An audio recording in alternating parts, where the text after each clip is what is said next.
చూద్దాం. Can be circulated at least for few days. ठीक है. और इसीलिए इस नई व्यवस्था में सभी लोग आसन का सहयोग करेंगे, ऐसी मेरी अपेक्षा है.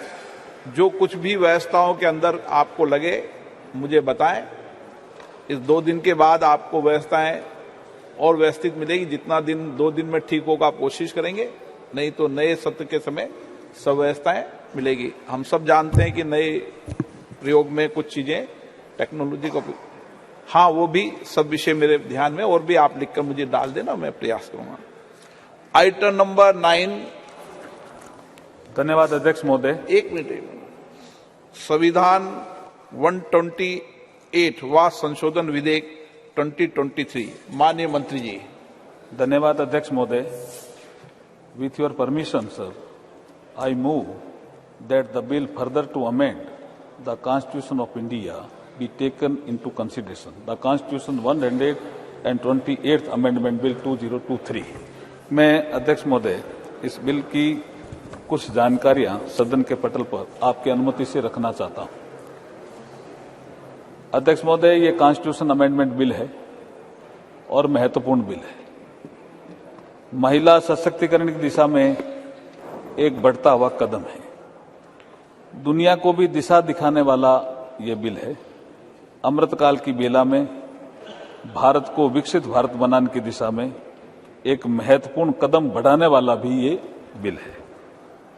माननीय अध्यक्ष महोदय, जैसे मैंने कल जिक्र किया था कि बाबा साहब भीमराव अंबेडकर जी ने 25 नवंबर 1949 को जब संविधान बन गया था और उनका अंतिम भाषण था, तो उन्होंने एक चेतावनी दी थी कि 26 जनवरी 1950 को राजनीतिक समानता तो प्राप्त हो जाएगी, लेकिन सामाजिक और आर्थिक क्षेत्र में जो असमानता रहेगी उसे आने वाली सरकारों को दूर करना होगा. उन्होंने ये भी कहा था, मैं कोट अनकोट कहना चाहता हूं, 26 जनवरी 1950 को हम परस्पर विरोधी जीवन में प्रवेश करने जा रहे हैं. राजनीति में हमारे यहाँ समानता होगी और सामाजिक और आर्थिक जीवन में असमानता होगी. राजनीति में हम एक व्यक्ति एक मत के सिद्धांत को मान्यता देंगे. हमारे सामाजिक और आर्थिक जीवन में हम अपनी सामाजिक और आर्थिक संरचना के कारण एक व्यक्ति एक मूल्य के सिद्धांत नकारते रहेंगे. इस विरोधापूर्ण जीवन को हम कब तक जारी रखेंगे? कब तक हम अपने सामाजिक और आर्थिक जीवन में समानता से लोगों को वंचित रखेंगे? अब इसके बाद जो सरकारें आई है, बाबा साहब के इस चेतावनी को भी ध्यान में ज्यादा नहीं रखा. ऐसा नहीं है कि उन्होंने योजना नहीं बनाई सामाजिक आर्थिक समानता लाने की, लेकिन जैसे ही 2014 में नरेंद्र मोदी जी आते हैं प्रधानमंत्री के रूप में देश में, उसके बाद से सामाजिक आर्थिक असमानता को दूर करने के लिए बहुत सी योजनाएं बनाते हैं, जिसका कल मैंने कईयों का जिक्र किया. बहुत सी योजनाएं जिसमें महिला सशक्तिकरण की योजनाएं भी सम्मिलित है. अब टॉयलेट बनते हैं, महिला की गरिमा भी बढ़ती है, जो संविधान की प्रस्तावना में कहा हुआ. महिलाओं को समानता भी मिलती है. एक घर में लाइट, एक घर में लाइट नहीं है. एक घर में टॉयलेट, एक घर में टॉयलेट नहीं है. तो ये समानता लाने का अधिकार महिलाओं को सबसे ज्यादा 2014 के बाद इसने स्केल भी बढ़ाया, योजनाओं में बजट भी बढ़ाया और स्पीड भी बढ़ी. इसलिए मैं ये कहना चाहता हूं कि भारत के संविधान की प्रस्तावना में सामाजिक और आर्थिक न्याय का भी उल्लेख है और प्रतिष्ठा और अवसर की समानता का भी उल्लेख है. आज के इस बिल से महिलाओं की प्रतिष्ठा तो बढ़ेगी, अवसर की समानता भी बढ़ेगी. महिलाओं को रिप्रेजेंटेशन मिलेगा. इसके महत्वपूर्ण 4 ऐसे क्लोज हैं जिनका मैं जिक्र करना चाहूंगा कि हम जो इस बिल के माध्यम से अमेंडमेंट कर रहे हैं, इसमें 4 महत्वपूर्ण क्लोज हैं. बाकी जो चर्चा होगी उसके बाद जो विषय आएंगे उसका बाद में उत्तर देने का अवसर मिलेगा. आप देंगे तो मैं दूंगा. पहला जो क्लॉज है वो संविधान का आर्टिकल 239, उसमें हम एक 239AA जोड़ रहे हैं, जिससे नेशनल कैपिटल दिल्ली की असेंबली में महिलाओं के लिए 33% सीट का रिजर्वेशन सुनिश्चित होगा. ये it is a first amendment clause है इस बिल में, क्लॉज 2. फिर हम दूसरा क्लॉज 3 जोड़ रहे हैं, जिसमें 330 आर्टिकल जो संविधान का है उसमें 33A एक हम सेक्शन जोड़ रहे हैं, आर्टिकल जोड़ रहे हैं, जिसके अनुसार महिलाओं के लिए लोकसभा में 33% आरक्षण होगा। लोकसभा में ये बहुत बड़ा कदम है अध्यक्ष जी, बहुत बड़ा कदम है। और तीसरा संशोधन बिल के क्लॉज 4 के अनुसार संविधान के आर्टिकल 332 के बाद एक नया आर्टिकल 33A जोड़ा जा रहा है, जिसके अनुसार महिलाओं के लिए स्टेट लेजिस्लेटिव असेंबली में 33% सीटों का प्रावधान हम करने जा रहे हैं।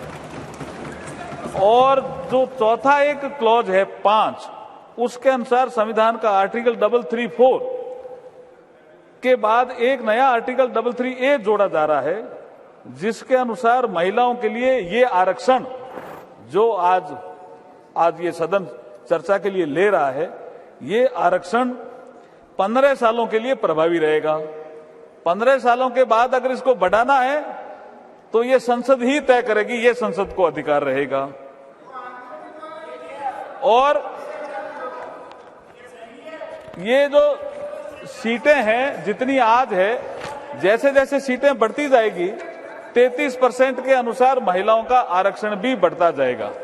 अब मैं थोड़ा सा कि काफी कल भी चर्चा हुई, मैं थोड़ी हिस्ट्री देना चाहता हूं कि भारतीय जनता पार्टी ने अपने राष्ट्रीय कार्यकारिणी की बैठक जो वडोदरा में हुई, उसमें सबसे पहले संशोधन करके महिलाओं को सशक्त करें पार्टी में, इसके लिए 33% महिलाओं से पद भरे जाएंगे, ऐसा निर्णय किया।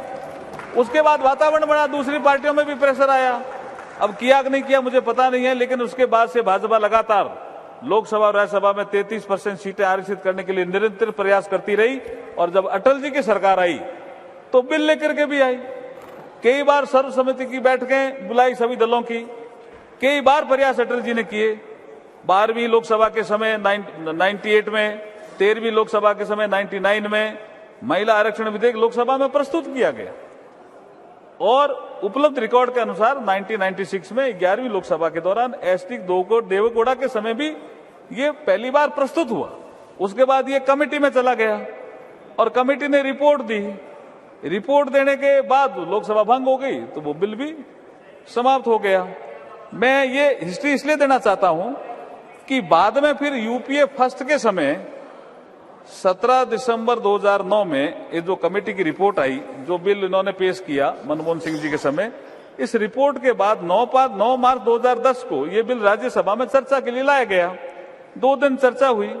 चर्चा का दौरान विरोध भी काफी हुआ, कुछ सांसदों ने बिल की कॉपियां भी फाड़ी, लेकिन अंततः राज्यसभा से ये बिल पास हुआ। इसमें भाजपा का सपोर्ट था, भारतीय जनता पार्टी ने खुले मन से सपोर्ट किया था इस बिल का। राज्यसभा में चर्चा तथा पास होने के बाद 12 मार्च को, अध्यक्ष जी जैसा आप प्रक्रिया जानते हो संसदीय परंपरा की, 12 मार्च 2010 को ये बिल लोकसभा में कम्युनिकेट हो गया। लोकसभा के सेक्रेटरी जनरल ने इसको पढ़ दिया तो ये लोकसभा की प्रॉपर्टी हो गया।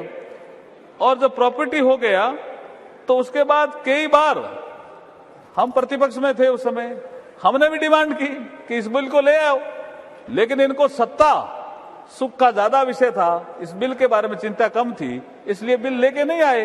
फिर लोकसभा जैसे ही भंग हुई 18 मई 2014 को तो ये बिल भी लैप्स हो गया। तो लोकसभा में तो कभी इनके पीरियड में चर्चा के लिए नहीं आया।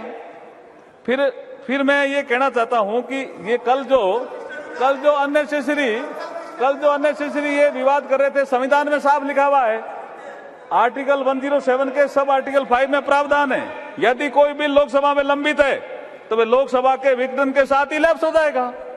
It is a constitutional provision. तो मैं आपके माध्यम से ये कहना चाहता हूं कि ये बहुत महत्वपूर्ण बिल है। इसमें अगर सर्वसम्मति बने आपके माध्यम से तो बहुत अच्छा रहेगा। सदस्यों के जो सुझाव आएंगे उनको हम जरूर ध्यान में लाएंगे, क्योंकि एक कविता के माध्यम से अभी का भाषण में समाप्त करना चाहता हूं। नारी के बारे में हमारे शास्त्रों में लिखा है, तुम सृष्टि की आधारशिला, तुम सृष्टि की आधारशिला, तुमसे मानव को प्राण मिला, संगीत तुम्हारा कण कण में, तुमने जीवन में रंग भरा, तुम मां भी हो और बेटी भी, तुम बहन और अर्धांगनी, तुम प्रेम भी हो और शक्ति भी, तुमसे ही जीवन पूर्ण हुआ। ये बिल पास करो जिससे ये हमारा प्रतिनिधित्व वाला मामला भी पूर्ण होगा। बहुत बहुत धन्यवाद अध्यक्ष जी। मैं चाहता हूं कि चर्चा प्रारंभ की जाए और सर्वसम्मति से बिल को पास करने का प्रयास किया जाए। आपको